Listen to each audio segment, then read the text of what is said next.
왠지 저는 얘를 뽑고 싶네요. 글쎄요. 이 중에서 가장 원근법이 도드라지게 여기 표현이 됐는데 아니 설마 했는데 제작진이 이 정도로 악랄할 줄은 내가 몰랐네.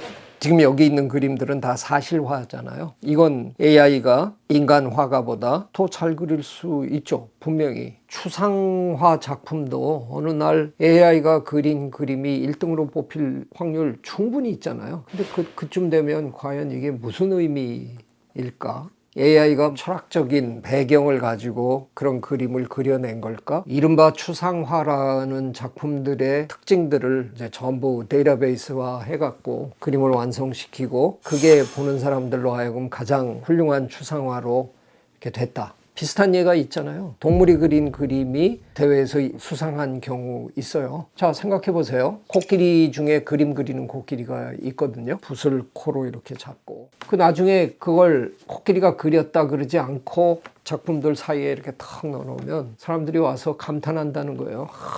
이 작품 말이야. 평론가들이 한참 떠들고 났는데 코끼리가 그린 겁니다. 이렇게 되면 황당하잖아요. 근데 그걸 코끼리가 그렸든 AI가 그렸든 무슨 차이가 있나요?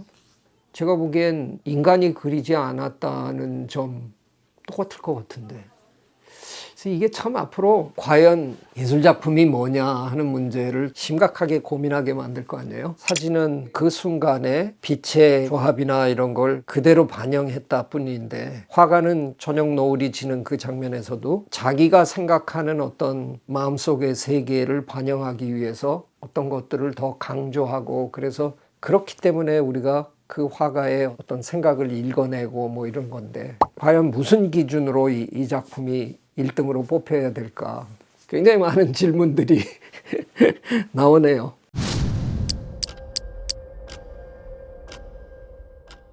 그러니까 아마 제일 마지막으로 대체될 어쩌면 영원히 대체되지 않을 창의적인 분야가 대체될 가능성이 나타나니까 이제 충격인 거죠. 하여간 뭐 우리 이 4차 산업혁명 시대 논의가 나오고 난 다음에 제일 먼저 터진 게 그거였잖아요. 우리가 지금 알고 있는 직업의 절반이 사라질 거다. 이 예측이 나오고 난 다음부터는 과연 어떤 직업이 사라질 거냐 뭐 이런 논의가 이제 이어졌는데 처음 생각 같아서는 기계적으로 하는 일들이 사라질 거다. 창의성을 요구하는 그런 분야는 살아남을 거다 그랬는데 대표적으로 창의성이 요구되는 예술 분야가 이런 식으로 흔들려 버리면 심각한 거죠, 이건. 저는 절대로 그렇게 생각하지 않습니다. 저와 비슷한 생각을 하는 해외 학자 중에는 스티븐 핑커가 있는데요. 핑커랑 저랑 만나서 의기투합한 적이 있어요. 핑커는 아예 대놓고 이렇게 얘기하더라고요. AI는 지능이 아니다. 스티븐 핑커는 지능에 관한 책도 많이 썼잖아요. 그 양반은 자기 나름대로 지능이란 무엇인가에 대한 정의를 갖고 있는 건데 인공지능은 지능이 아니라는 거죠. 프로그램 돼 있는 대로 답이 나오는 거기 때문에 그게 지능일 수가 없다. 아예 지능이 아니기 때문에 그런 논의 자체가 성립하지 않는다라고 얘기를 했고요. 저는 생물학자답게 AI가 섹스를 해서 자식을 낳기 전에는 절대로 우리를 이길 수 없다. 논쟁을 제가 했던 기억이 납니다. 언뜻 보면 AI보다 못하는 게 굉장히 많아 보이지만 이세돌 구단이 알파고한테 그렇게 처참하게 무너지는 걸 보면서 AI한테 우리가 과연 당해낼 수 있을까?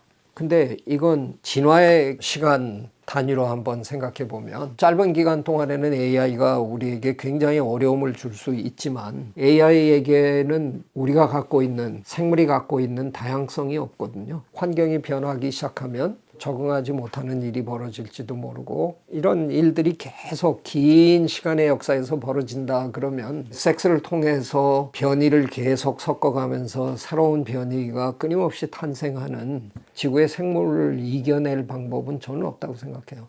AI가 인간을 대체한다는 건 불가능한 일이라고 생각합니다. 인간을 힘들게 할 수는 있다고 생각해요. 그러나 인간을 대체할 수는 없다 라고 저는 생각합니다. 직업이 절반 이상 사라진다. 그러면 만들면 되잖아요.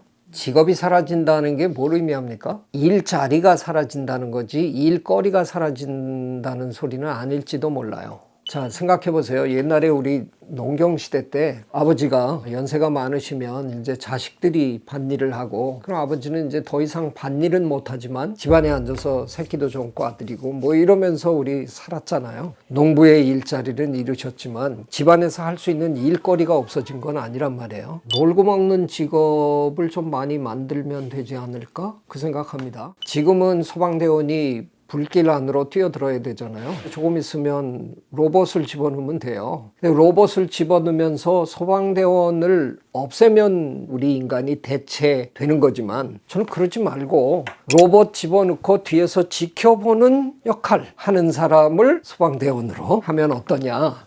그건 놀고 먹는 건데 그런 걸 돈을 줘야 되냐. 좀 주면 안 되나요? 지금도 놀고 먹는 사람 참 많은데, 제가 거칠게 표현할게요. 정치인들, 그 사람들이 땅을 파요, 뭐 농사를 지어요, 소를 쳐요. 성직자들, 그분들이 농사를 짓는 것도 아니고, 그런데 우리 인류 역사에서는 오래전부터 그런 분을 먹여드리고 우리의 정신세계를 담당해달라고 부탁을 드렸어요. 예전에 밭을 밭전자식으로 이렇게 9등분을 한 다음에 제일 가운데는 가장자리에서 일하는 사람들이 십시일반 다 같이 경작해서 그거는 마을에 라피한테 줬다는 거 아니에요, 이스라엘에. 정신 지도자는 노동은 하지 말고 우리를 정신적으로 보여주는 대신 우리가 노동을 해서 먹여드리겠습니다, 그런 거잖아요. 저 사람은 생산적인 일을 하는 사람은 아닌데 저 사람 없으면 사는 게 재미가 없다.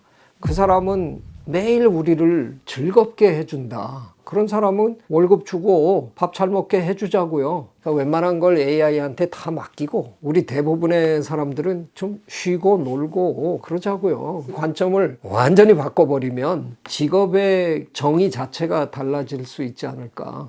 AI 때문에 직업을 잃어간다라고 하지 말고 AI에게 힘든 일은 맡기고 우리는 뭘 즐기면서 살 수 있을까 하는 거를 본격적으로 우리가 논의하면 어떨까. 만약에 이게 대립구도로 가면 너무 힘들어질 거고요. 그들을 받아들이고 그들을 우리가 활용하는 방향으로 가고, 지금 우리가 알고 있는 이 경제 구도 상에서는 자칫하면 그들로 인해서 할 일이 없어지는 사람들이 너무 힘들어지는 그런 상황에 있지만, 저는 그들에게 일 자리는 없어지지만 일거리는 만들어주면 우리 사회가 원활하게 굴러가기 위해서 할 수 있는 무슨 일이든 맡기고 그 일로 인해서 경제적으로 살아갈 수 있도록 해주면, 그러니까 직업이라는 건 우리가 창의성을 발휘해서 만들면 된다고 생각해요. 그런 직업을 왜 만들어? 이럴 게 아니라 어차피 우리의 노동성이 굉장히 증가한다 그러면 일의 개념이 노동의 개념이 아니라 일이라는 건 그저 삶의 개념으로 어떻게 우리가 살아가는가 하는 차원에서 직업의 정의를 새롭게 내리면 꼭 일해서 돈 벌어서 밥을 먹어야 된다는 게 아니라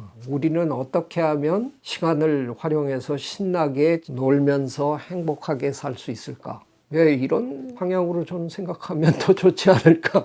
충분히 시간이 남아야 창의적인 게 나올 수 있거든요. 침팬지와 우리가 한 600만 년 전에 갈려 나오고 인간으로 진화하던 영장류 속에서 여러 종들이 있었잖아요. 그 중에서 호모사피엔스 우리가 가장 성공하게 된 그 배경에는 어쩌면 시간이 남아 돌기 시작해서 창의성을 발휘할 수 있게 됐다라는, 이게 이제 고령화 문제하고 걸리는데, 우리 인간은 아이를 기르는 기간이 끝나고도 살아남는 할머니들이 생기면서 할머니들이 손주를 돌봐주는 바람에 이제 엄마 아빠가 시간이 생기니까 그 여력으로 어쩌면 문자도 개발하고 기계 문명도 일으키고 이 많은 문화를 다 성취하게 된 게 아니냐. 저는 그 이론을 되게 좋아하거든요. 먹고 사는 거에 너무 매달려 있으면 발전하기 사실 힘들어요. 근데 왠지 우리 사회의 많은 분들은 마치 인간은 모름지기 그래야 되는 것처럼 열심히 일해서 벌어서 살아남아야 되는 것처럼 생각하는데, 그게 아니라 빈둥빈둥하는 사람들이 좀 많아져야 그 사람들의 머릿속에서 나오는 어떤 기발한 창의성 때문에 사회가 한 발짝씩 도약하는 거일 수 있거든요. 할 일이 별로 없어가지고 낮잠도 좀 자고 나무 그늘에 앉아서 멍 때리고 그러다 보면 사과가 떨어졌는데 만유 인력을 찾아내고 뭐 이래야 되는데 사람들이 힘들어야 발전한다. 저는 절대로 아니라고 생각하고요. 할 일이 없어서 빈둥거려야 발전할 거다. 철저하게 믿는 사람입니다. AI가 지금 우리가 하고 있는 직업의 절반 이상을 대체할 거다라는 예측이 맞는다 그러면 까짓거 뭐 한 60% 정도 AI한테 주고 우리 중에 한 40% 정도만 왜 우리들 중에는 또 일이 곧 나인 사람들이 있잖아요. 일을 안 하면 정체성 혼란을 일으키는 분들이 계시니까 저를 포함해서 그러니까 일 좋아하는 사람들은 그냥 뭐 하시고 하루 종일 앉아서 행복이란 무엇인가 뭐 이런 걸 고민하는 그런 걸 하고 싶어 하는 분은 또 하실 수 있게끔 오늘 AI 얘기를 이렇게 하다 보니까 일러스트 하는 분들이나 특히 웹툰 같으면 이미 상당히 좀 기계적인 그런 느낌이 상당히 있는데 AI가 우리보다 더 잘 그릴 수 있겠다 하는 생각이 그럴 가능성도 상당히 있어 보이는데 그러나 시간이 조금 더 가면 AI가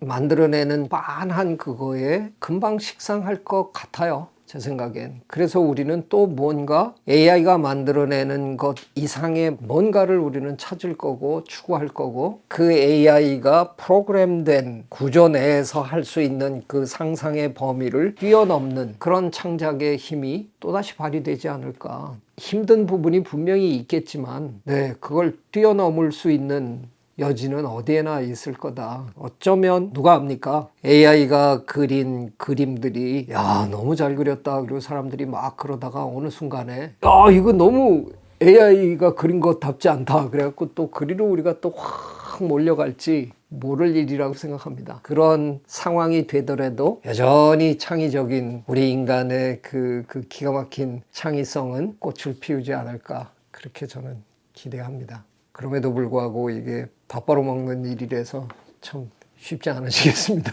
당분간 내가 손으로 그린 것보다 기계가 더 깨끗하게 그려갖고 막 나오면 당황스러운 상황이 되겠네요. 그래도 버텨봅시다. AI한테 밀리는 세상? 저는 별로 살고 싶지 않고요. AI를 부려먹는 세상에 살고 싶습니다. 우리가 그거는 다 같이 함께 고민하고 함께 만들어야 되거든요. 그냥 대책 없이 밀려나는 구도로 자꾸 가면 안 되고요. 어떤 식으로 우리가 주도권을 잡고 사회 구조를 어떻게 만들어 갈 거냐 하는 거에 따라서 달라지리라고 생각하니까요. 이런 문제도 발빠르게 서로 얘기하고 아이디어를 내야 될 거라고 생각합니다. 지금은 조금 힘드시겠지만 버텨봅시다.